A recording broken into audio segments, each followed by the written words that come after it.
আসসালামু আলাইকুম প্রিয় দর্শক। আজকের পর্বে বানিয়ে দেখাচ্ছি চমৎকার স্বাদের চিকেন মালাই কাবাব। ঘরে থাকা উপকরণ দিয়ে খুব সহজে এটা বানিয়ে নেওয়া যায়। এই রেসিপি দেখার পর আপনারও ইচ্ছে করবে বানিয়ে খেতে। এটা পরোটার সাথে খেতে অসম্ভব মজার। সো অবশ্যই একবার ট্রাই করবেন। আর এটা ট্রাই করার জন্য আপনার যা যা লাগবে সেই উপকরণগুলো আমি ধীরে ধীরে আপনাদেরকে দেখিয়ে দিচ্ছি। লাগবে পুদিনা পাতা কুচি, ধনিয়ার পাতা কুচি, কাঁচামরিচ কুচি এবং লাগবে পেঁয়াজ কুচি। সব কিছু আমি কুচি করে নিয়েছি। তবে পেঁয়াজ কুচি করার পর ফাইন করে চপ করে নেবেন, যত ছোট হবে তত সুবিধা।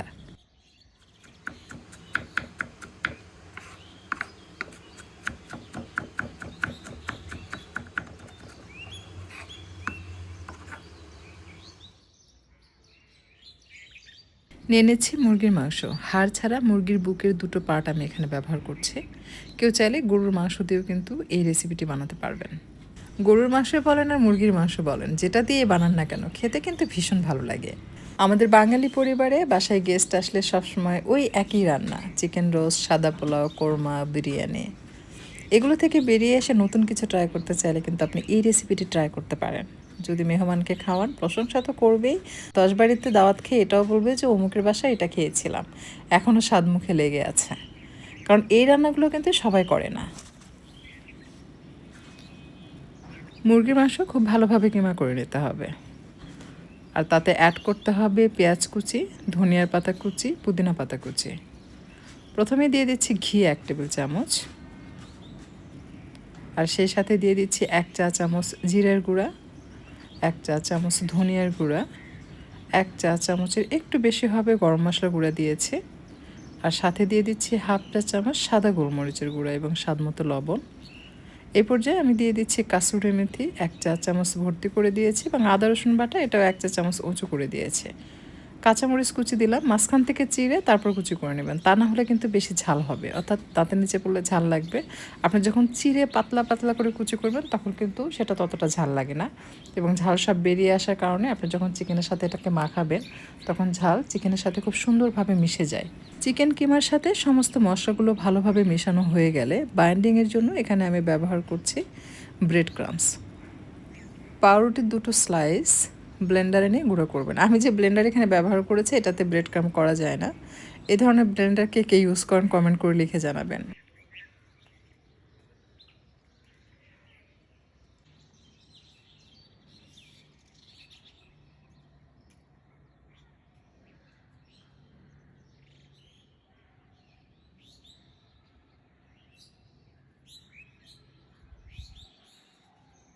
তো খুব ভালোভাবে মিক্স হয়ে যাওয়ার পর যখন এটা সুন্দরভাবে বাইন্ডিং হয়ে আসবে, ঠিক যেরকম দেখতে পাচ্ছেন আপনারা, একটু টাইট হবে ব্রেড ক্রাম্বস দেওয়ার পর। এরপর আমি স্প্যাচুলার মধ্যে দিয়ে কাবাবটা করে নিয়েছি, কারণ সবার ঘরে কিন্তু শিক থাকে না, তাই আপনারা চাইলে এভাবে স্প্যাচুলা ইউজ করে ইনস্ট্যান্ট বুদ্ধি খাটিয়ে কিন্তু এই কাবাবগুলো বানিয়ে নিতে পারবেন। অথবা যদি প্লাস্টিকের পাইপ থাকে সেটাও আপনি ইউজ করতে পারবেন। এমনকি যে তামার খন্তা থাকে, ওই খন্তার পিছনে অংশ কিন্তু বেশ রাউন্ড থাকে, ওটাও ইউজ করা যায়। এরপর আমি সামান্য ঘি দিয়ে মাঝারি তাপে রেখে এটাকে ভেজে নিচ্ছি। উল্টিয়ে পাল্টিয়ে লালচে করে ভেজে নিতে হবে। যদি চ্যাপ্টা হয়ে যায় কাবাবগুলো তাহলে আপনি চাইলে কিন্তু একটু উল্টিয়ে, জাস্ট আমি আপনাদেরকে দেখিয়ে দিচ্ছি, ঠিক এভাবে একটু চেপে চেপে যদি আপনারা এটাকে রাউন্ড শেপ দিতে চান তাহলে কিন্তু এরকমভাবে চাপ দিলে এটা রাউন্ড শেপে চলে আসে।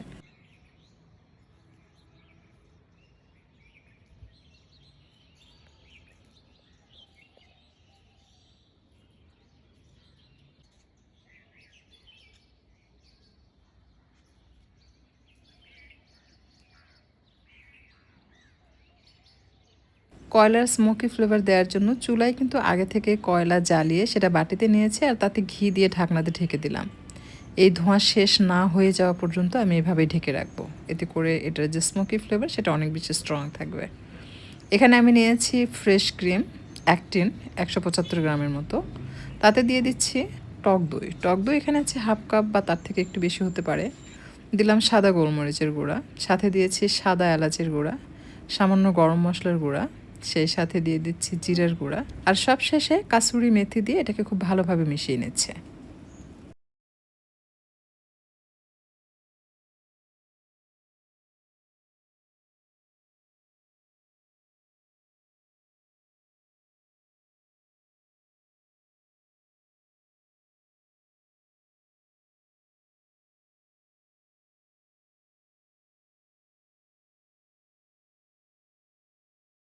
চুলা ধরিয়ে সেম কড়াইয়ে ঘি দিয়ে দিলাম 2 টেবিল চামচ, দিয়ে এটাকে আলতো হাতে মিশিয়ে নিচ্ছি ঘিয়ের সাথে।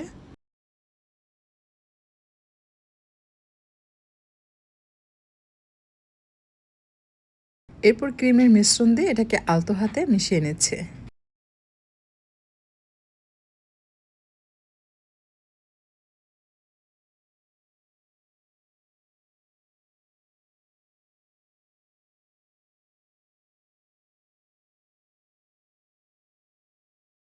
মেশানো হয়ে গেলে এই পর্যায়ে দিয়ে দিচ্ছি স্বাদ মতো লবণ।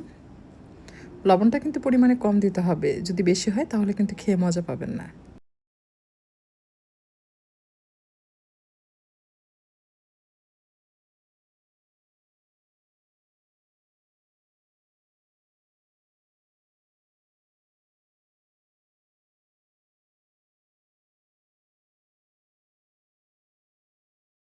নামানোর পূর্বে সবশেষে 2 টেবিল চামচ ঘি এবং তাতে স্বাদমতো চিনি দিয়ে এটাকে মিশিয়ে নেবেন।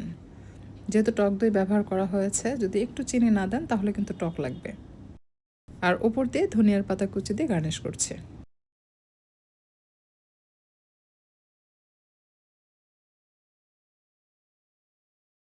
এটা লুক দেখুন, দেখলেই কিন্তু খেতে ইচ্ছে করবে। এটা এতটাই লোভনীয় আর খেতেও ভীষণ মজার। যদি কেউ কখনো ট্রাই না করে থাকেন তাহলে অবশ্যই একবার এই রেসিপি ফলো করে ট্রাই করে দেখবেন। আমার বিশ্বাস এই রেসিপি একবার ট্রাই করার পর আপনি নিজেই এটার ফ্যান হয়ে যাবেন।